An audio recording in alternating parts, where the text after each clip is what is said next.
Hey, it's time to dish with D. I'm still here. I'm still vlogging. I was able to get it up. That didn't sound good, did it? I'm telling you, can I give props out to my iPhone? I mean, hands down, best phone ever. I mean, oh God, it's just amazing. It is like, oh God, I love Apple. Love you, Apple. The things I could do on this phone, the iMovie is like best editing program to me out there.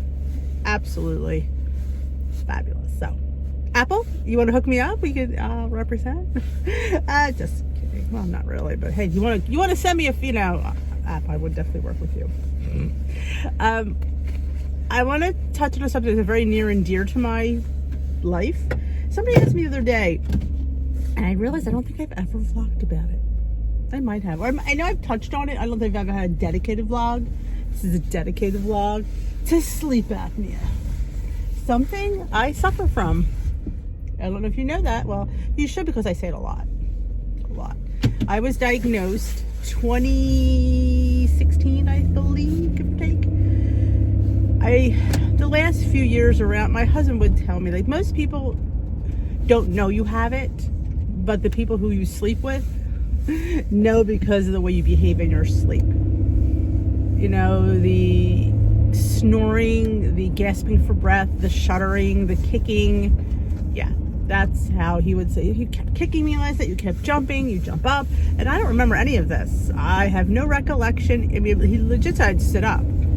I don't recall any of that. But, so he was, and I always knew I was tired. And of course I was severely overweight. So I went for my yearly checkup and I mentioned it to the doctor, and he sent me for a sleep study. That's the best way to diagnose. And the good thing was my insurance would only pay for an at-home sleep study, which honestly, I wasn't going to sleep at a sleep center. I don't know how accurate that was going to be, because you sleep in a room and people watch you. So I'm really not quite sure how you know this. So how I would have been very self-conscious, you know, the whole thing. So I know being at home, I knew I'd sleep. It would be quite normal for me. So I was excited that my insurance was able to pay for it. So I'm like, oh, yeah. So you go and you pick up your kit, and the girl shows you how to use it. You just strap it around your chest, and then you have to put a nasal cannula in and a little pulse oximeter for your pulse ox. Measures your oxygen level, which is interesting. It measures it through your finger, which I always find interesting. But so you wear one of them, and you put it on when you go to bed, and then they want you to at least have it on for, I think, a minimum of 6 hours. So, and then you just shut it off, and then you drop it off at the center, and then they were able to read the test. And sure enough, not only did I have sleep apnea, I had severe. There was a name he gave it. It's almost like morbidity sleep apnea. I was having 99 episodes of gasping, interrupted sleep, 99 times an hour, which is like 3 times a minute, because we only have 60 minutes in an hour. Well, 2.5 times a minute. Like, he goes, we treat 30. Get your dog out of the street. They treat 30. So yeah. So it's 99. My pulse ox went down to 54, and if you didn't know anything about that, they don't like it to go below 93, I think, or 94. So I was losing brain cells rapidly. I was getting very forgetful. I was napping 3 times a day, at least, at a minimum of 3 times a day. Now, I wouldn't fall. One of the questions they asked, do you fall asleep while driving? No, I was always too keyed. I'm always too keyed up to fall asleep when I drive, so I knew that wasn't an issue. And I would never fall asleep like in a doctor's office. My husband does. I can't relax enough to fall asleep. But at home, if I sat in my chair, you know, bets were off. I was out. I would sleep after my boys went to school, because I had about an hour and a half to kill before I had to leave. I'd sleep after lunch, and I'd sleep after dinner. Right, cat nap, just to catch up. Because honestly, if I'm having that many episodes, I'm not sleeping. And I knew I felt bad, but I didn't know I felt as bad as I was. And when the doctor finally got to see the right doctor, the other one who did the test, that was a whole mess. But that's a whole other video. So I had to find another button to interpret my test, because the insurance wasn't on the other one. And the guy was what's his name? Dr. Breen. He's so sweet. He looks at me, he goes, we're going to help you. And he goes, he goes, if you didn't come in here and seek help, you would have been dead in 6 months based on this test result. Oh my gosh. And at that time, what was I? I'm 54 now. I was probably like 48, 49. That's crazy. That's crazy. I still can't believe when you said, you're just like, yeah. So, got a CPAP machine, and they set it all up. They tell you how much pressure to have and all yada, yada, yada. And really, and I say this in a little bit of a jest, you're just getting air. It's not like they're giving you any kind of medications or anything. And it's funny because people say, oh my God, how do you wear the mask? How do you, I can't get, I was so tired and just so desperate to feel better because I knew I didn't feel good. I just knew I was just, I just knew that was, and I knew that when he told me, I knew that was my 90% of my problem. And I just wanted to sleep. I wanted to get up and feel rested. And from day one, I took to it like a duck takes to water. Because I wanted help so bad. And honestly, it doesn't bother me to put the thing on. It just, how I got used to it was I pretended that it was giving me medicine. I'm like, I'm taking my medicine. No, it's not. But that was how I had to, because I had a full face mask because of being a mouth breather in the beginning. So it is kind of like this. So yeah, you do kind of feel a little claustrophobic a little bit. But so I had to pretend that I was, like I said, it's giving me like a sedative. And I would sit there, I'd inhale it in and sniff and then just doze off. And I would sleep soundly. That's a huge thing. Like, I wasn't having deep sleep. I was having, I was in a deep sleep. And she said to me, you're going to start to dream now. And because I didn't have any dreams, because when you're not in a deep sleep, you really don't dream. You're going to have some dreams. And she said, so those dreams may be a little intense. I guess because you're just not used to it. Oh my God, was she right? I have the most fantastic dreams. They are so real that I have to sit up and think, did that actually happen? But yes, the dreams, and I sleep. And I would get up two to three times to go to the bathroom during the night because I wasn't in a deep sleep. If you're not in a deep sleep, you have to go to the bathroom because you're just not in a deep sleep. So your body knows, now I rarely go. Occasionally I'll go if I have a lot of tea. Yeah, I'll still go. But on the whole, I don't, which is interesting because like I said, I get up probably, like I said, 3 times a night to go to the bathroom, and I just thought because I drank too much. No, I was just not in a deep sleep. So fast forward, I have this thing over my nose. It's like called a pillow mask. It's good over. Oh my goodness, I'm telling you, it is a game changer. I can sleep on my stomach, on my side. I had to sleep on my back with the face, but you know what? Again, I was just so desperate for sleep, I really didn't care. And let me tell you something, if I try to nap, I can't fall asleep. I'm not tired. And that's where the weight loss came in. That's, when I went in for my first checkup, you go in, I had steadily lost after that. And he said, well, you're down I think it was down 40 pounds after 6 months or something like that. And then I was down and he goes, wow, you're just a true testament. When you feel better, the things you can do. The machine didn't make me lose weight. It was the fact that I felt better and I felt more, more like myself and more, I was able to do things. When you're tired and depleted, you don't feel like doing anything. You're not motivated to do anything because you feel like crap. So it's, so it's not like I said, it wasn't a miracle cure. People say, oh, people go to sleep, but no, they lose weight. They lose it because they feel better. And when you feel better, good things happen. And it's exactly what happened when I was there. When I had gone back I didn't go this year because of COVID. I had to switch my appointment. I go, I think a month and a half. I was supposed to go in January, but they postponed it. And for me, it's just basically a maintenance. It's not anything. So he's able to push me off a little bit. Because I said, I'm doing great, because I could tell, because they could dial into your machine, and they could see exactly what you're doing. They could change settings on your machine.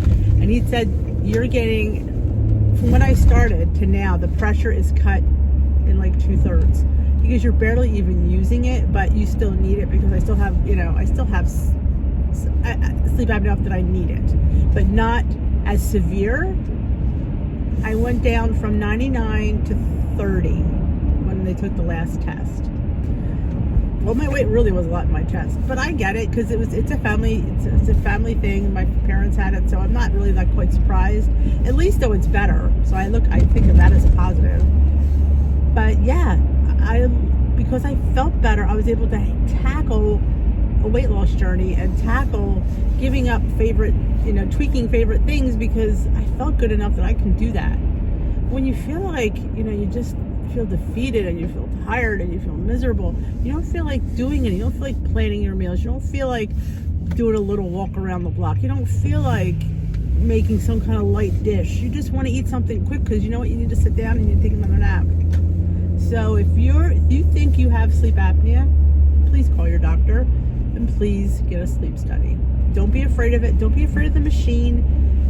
It does take some getting used to, but you know what? The benefits outweigh it. When you see how good you feel, it's not going to matter. You got to put a mask on every night. It's not, because living and feeling better is way more important than getting used to something like that. And anything takes getting used to. Driving this. Well, my husband gave me this car. Every so many years he buys a car. And since I don't drive far, I get the old car, which is fine. But this car I didn't like. It's big, and I was not happy about this. But I kept, driving it and practicing and taking it, and now I don't feel any different. Only different I feel is when I have to park the sucker, because then I'm like, parking the sucker is a problem. But it's practice, practice making turns, practice taking corners, even practice parking in a tight spot. Anything that's worthwhile takes practice. And we tell it to our kids. We want to tell our kids, no, you don't want to learn how to play ball because it takes practice. No, it's like anything else. We're always learning and we're always trying to, better ourselves. And this is your health. And let me tell you something. If you're not getting enough oxygen, that's not good. It's not. Because I knew things, I just couldn't remember them, but I knew it. Like, there's a difference between somebody who doesn't remember and somebody that knows but just can't pull it up. Like, who was the president last year? I'd be like, I knew it was, I just couldn't think of his name because brain cells. So yeah, brain cells are important. And being like, I always say, to tackle a healthy lifestyle, you need to have all your faculties. You just do. And if I could sit here and tell you how wonderful I feel, it's amazing, and all I'm getting is air. It's like, wow, that's it. Good old oxygen. There's something to be said for that. Something to be said. And I'm just a true believer in definitely getting that study and getting yourself treated, because my kids would be orphans, and they're still, at that point, we're still in high school when I got my study done. Yeah, my son would have graduated the following year. Yeah, still in high school. And they lose their mother. Why? Because she didn't bother to get her test done or didn't want to wear a mask to sleep. I mean, think about it. Put your family ahead of not wanting to wear it. Like, your family wants to keep you around. You have kids, grandkids, a husband, a sister, a brother. You still have a mother. Some of us still have parents. I don't, but some of the people do, and they need you. And if you can't take care of yourself in something simple as giving yourself some oxygen at night, that's all it is. Just all it is. And yet it feels like so much more. It does. And I'm a true I can't thank my doctor enough for caring. This guy was so kind. The last one I tried to get, it was just horrible. I can't even tell you the experience I had. And like you say, when you find the right doctor, everything clicks. It just does. And I said, if you're not happy at your doctor, find a new one. There's a million of them out there. Let me tell you, there's a million of them out there. And you will find the right one that gets you. And, because let's face it, not all of them have the best personality. There's a shoe for every foot. That's why there's so many. Go find one that resonates with you and your philosophy and the way you want to treat yourself. I've the last few years I've gotten a lot of good ones. A few I've had to leave because of insurance, which has not made me so happy. But I love my Dr. Breen. He was, that's a whole other video. But I am at work, so, oh my goodness, 15 minutes have passed. Why does it take me 15 minutes today? And most times it takes me 12. I don't know. Where do I begin? But I thank you for joining me on my ride into work today. Like I said, if you feel that you have sleep apnea, you wake up tired, you wake up with a headache, go see your doctor, go get a sleep study. It's not that bad. Quite honestly, I love my machine. And now I run up to put it on, and I'm just like, and I just get in bed, I get under the covers, and I sleep. And I sleep all night, and it's a wonderful feeling. I wake up refreshed, reinvigorated. You don't know how good you feel until you feel good, and you're like, wow, I didn't feel so good. I felt like crap. To take 3 to 4 naps a day is not good. Life's going by. You should not be napping. You should be enjoying life. That's what you need to leave with. You need to enjoy life. Life is short. Life is short. We've not learned that this year. Life is short. Thank you for joining me. If you enjoy these videos, give them a thumbs up. Thank you for joining me. I hope I get this uploaded. And if you haven't already subscribed to my channel, I would love to have you as a subscriber. The subscribe is right in the back corner. It says subscribe. Hit that bell. It has these little rings that let you know when I upload and when I go live. I hopefully will be going live next week again. We will see. We'll see what I'm hoping. Court is supposed to be in, so I'm sure I'll be right back on track probably on Sunday. But I am heading out. I don't really want to go in. Can you tell I don't want to go into work?